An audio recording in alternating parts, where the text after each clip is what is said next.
न वेदयज्ञाध्ययनैर्न दानैः न च क्रियाभिर्न तपोभिरुग्रैः एवं रूपः शक्य अहं नृलोके द्रष्टुं त्वदन्येन कुरु प्रवीर।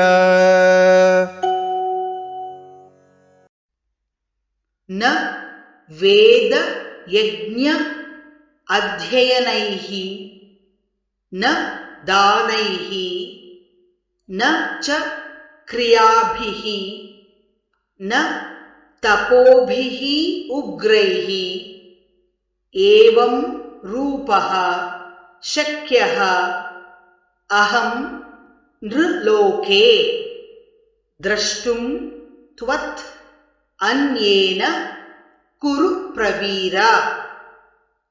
न वेदयज्ञाध्ययनैर्न दानैः न वेदयज्ञाध्ययनैर्न दानैः न च क्रियाभिर्न तपोभिरुग्रैः न च क्रियाभिर्न तपोभिरुग्रैः एवं रूपः शक्यः नृलोके एवं रूपः शक्यः नृलोके द्रष्टुं त्वदन्येन कुरु प्रवीर। द्रष्टुं त्वदन्येन कुरु प्रवीर।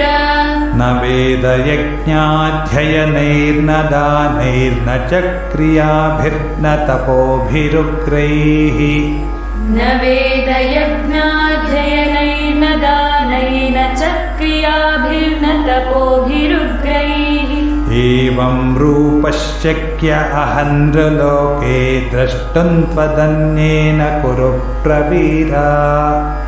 एवं रूपः शक्यः नृलोके द्रष्टुं त्वदन्येन कुरु प्रवीर। न वेदयज्ञाध्ययनैर्न दानैर्न च क्रियाभिर्न तपोभिरुग्रैः एवं रूपः शक्यः नृलोके द्रष्टुं त्वदन्येन कुरु प्रवीर। न वेदयज्ञाध्ययनैर्न दानैर्न च क्रियाभिर्न तपोभिरुग्रैः एवं रूपः शक्यः नृलोके द्रष्टुं त्वदन्येन कुरु प्रवीर।